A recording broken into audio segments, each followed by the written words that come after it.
Back in April of this year, I made a video examining major changes that were brewing in the ENSO weather and ocean current system down here in the South Pacific. Most of us will have heard of the two extremes of that system, the cooler than average La Nina phase and the warmer than average El Nino phase.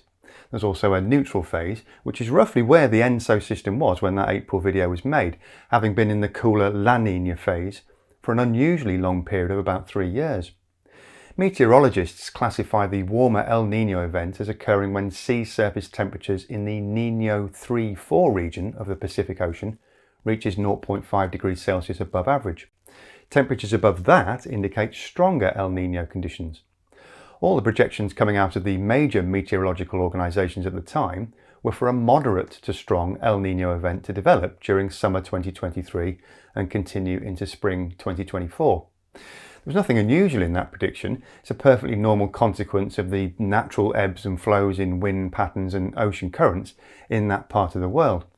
What was unusual, though, was the record high sea surface temperatures that already existed in almost every other region of our global oceans as a direct result of climate change.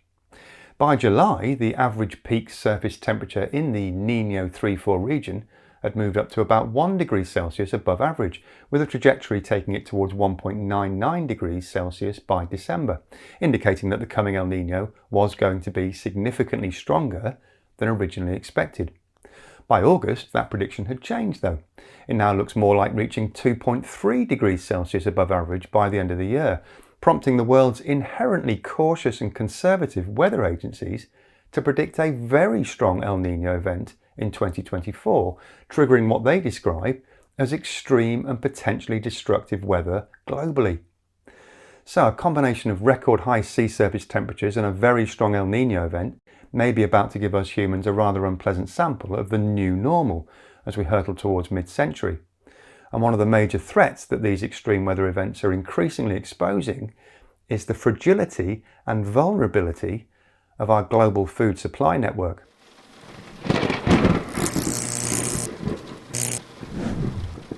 Hello and welcome to Just Have a Think.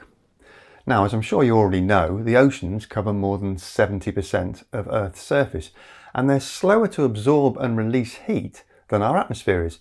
That creates what the science pods call thermal inertia, which mitigates the global average temperature increase across land and sea. In a recent interview with The Guardian, oceanographer and climate scientist at the University of New South Wales, Professor Matthew England, explained that heating 1 cubic metre of air by 1 degree Celsius takes about 2,000 joules of energy, but to heat the same volume of water by the same amount requires 4,200,000 joules of energy. By absorbing all this heat, England says, the ocean lulls people into a false sense of security that climate change is progressing slowly. To understand and track the rising energy imbalance in the oceans, studies regularly measure ocean heat content, or OHC. In this 2021 study, scientists from around the world analysed thousands of global ocean temperature readings, each taken during that year from depths of at least 2,000 metres. The paper's authors found that despite the cooler La Nina conditions that existed when the research was carried out, ocean temperatures had elevated by about 14 zettajoules compared to the previous year. A zettajoule is apparently 10 to the power of 21 joules of energy, which, to be honest, is a number that my limited brain finds extremely difficult to comprehend or imagine. Luckily though, our ever helpful scientists have crunched the numbers into something a bit more tangible for folks like you and me. So the 2021 temperature increase of 14 zettajoules turns out to be roughly the equivalent of detonating 7 Hiroshima atomic bombs in the ocean every second of every minute of every day for 365 days. If that's not mind-blowing enough for you, how about this technical chart published in the last IPCC report showing that between 1971 and 2018 our oceans absorbed 396 zettajoules of heat. And the increase in ocean temperature, according to the data, has been accelerating, with the result that by spring 2023 we had global sea surface temperature anomalies that proper, rational, cautious science types we're describing with phrases like off the charts and into uncharted territory. Overlay a strongly warming El Nino event onto that already overheating global system, and you've got a situation that you need to pay attention to say the least. You can get the full lowdown on how and why the ENSO system works the way it does by jumping back to my previous video, so I won't repeat all of that here. Suffice to say that when El Nino events arise, the interactions between the ocean and atmosphere create temporary changes that are, unsurprisingly, most strongly experienced in the regions closest to it, but that can also have significant and potentially catastrophic impacts on weather systems across most of the globe. The obvious manifestation of all this extra heat is the dramatic increase in extreme weather events that we all now see in our news feeds on an almost daily basis. According to the US National Oceanic and Atmospheric Administration, or NOAA, the United States has already beaten its own record for the most natural disasters causing $1 billion or more of damage in a single year. And there's still 4 months of the year to go. The total cost of the nation so far is almost $60 billion. Similar impacts have been felt in every inhabited continent on the planet, most recently demonstrated by the desperate scenes in Libya that we're witnessing as I'm making this video in early September. What we humans are less good at focusing on, though, are the longer term impacts of those events on our increasingly interconnected and interdependent global food supply network. Even if you're fortunate enough to avoid 6 feet of water flooding into your home or a wildfire destroying your entire town, and even if you live in a wealthy Western nation with lots of infrastructure and resources for dealing with such events, if food becomes scarce, then all sorts of really very unpleasant consequences start to kick in. Much smarter analysts than me tend to use cereal crops like maize, rice and wheat as their barometer for global market stability. This study from July 2022 provides us with a nice tangle of spaghetti lines showing how the supply of wheat crisscrosses the planet every day, stabilising each nation's increasingly wobbly crop yields, providing basic nourishment for more than 2.5 billion human beings, and of course feeding the insatiable modern mammon of GDP and global economic growth. The paper's researchers offer us the rather stark conclusion that few will remain unaffected by the new global food shock given the highly interconnected nature of contemporary agri-food systems. Another study, published in December 2022, explains that countries' reliance on global food trade networks implies that regionally different climate change impacts on crop yields will be transmitted across borders. This redistribution, say the paper's authors, constitutes a significant challenge for climate adaptation planning and may affect how countries engage in cooperative action. Cooperative action. Yeah. The paper investigates the long-term potential impacts of climate change on global food trade networks of all 3 key crops, wheat, rice and maize, projecting that major threats to global food security can be brought about by quite modest production changes in just a few major global producers. The big challenge, say the paper's authors, is whether the main global exporters, whose names are shown on these so-called trade communities charts, can maintain production levels and avoid import losses in some of the world's most vulnerable countries. And it's not just scientific researchers that are ringing alarm bells either.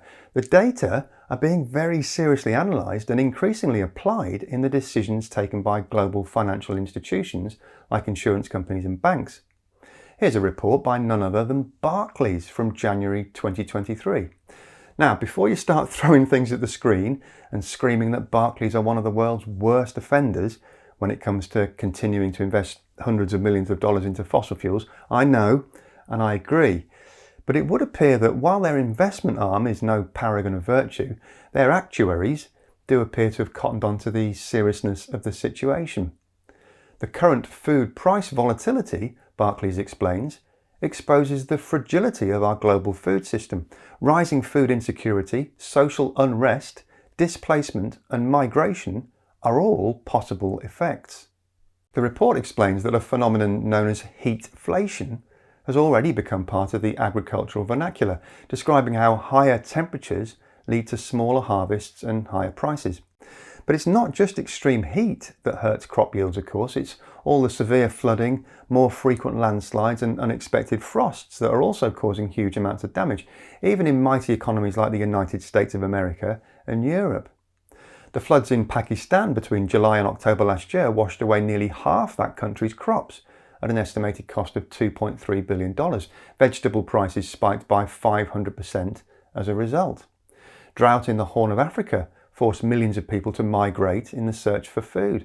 And here in Europe, record-breaking heat waves last year in the UK, France, Italy, Spain and Germany did severe damage to summer crops, including maize, sunflower and soybeans, all of which has mostly been repeated during this year's European heatwave as well. The world's largest food producer and largest food importer, China, experienced extreme heat and a month-long drought during the rainy season last year, which threatened domestic autumn crops, and extreme floods this year, which have caused similar levels of damage. According to the United Nations Food and Agriculture Organization, or FAO, 63% of damage and loss to major economic sectors from disasters occurring between 2008 and 2018 was shouldered by agriculture, with disaster-related losses recorded in crop and livestock production during that period estimated at $280 billion. In the poorest countries, which accounted for almost half of all that impact, lost production translated to 7 trillion kilocalories per year, which is the annual food consumption of 7 million adults. The Barclays report concludes that the current food crisis is probably the worst in a decade. The authors argue that the consequences of climate change, combined with trade restrictions and regional conflict, are rapidly reversing years of progress in the global battle against hunger and poverty. If you live in a net exporting country, you may think, well, we'll just have to export less and use the yields to feed our own people. And indeed, that is increasingly what's being discussed. According to Barclays, many countries are responding with policies that amount to food protectionism, which on a global level, they say will only lead to further food insecurity as richer countries outcompete poorer ones in the race for scarce resources. And in any case, in the context of our modern global economic model, reduced exports lead to declining economies, even in rich countries, with all the socio-economic and political problems that I'm sure you don't need me to bore you with here. This year's very strong El Nino is, according to the WMO, highly likely to result in 2024 becoming the hottest year ever recorded, and the hottest year we modern humans have ever had to contend with. It may even temporarily push the average global surface temperature back up to more than 1.5 degrees Celsius above pre-industrial levels. And the undeniable consequences have now arrived at our doorstep, even at that relatively modest level of warming. So the complacency displayed by some commentators, who suggest that 2 or 3 degrees Celsius of extra warming might be no bad thing for our planet, starts to look a little bit short-sighted, don't you think?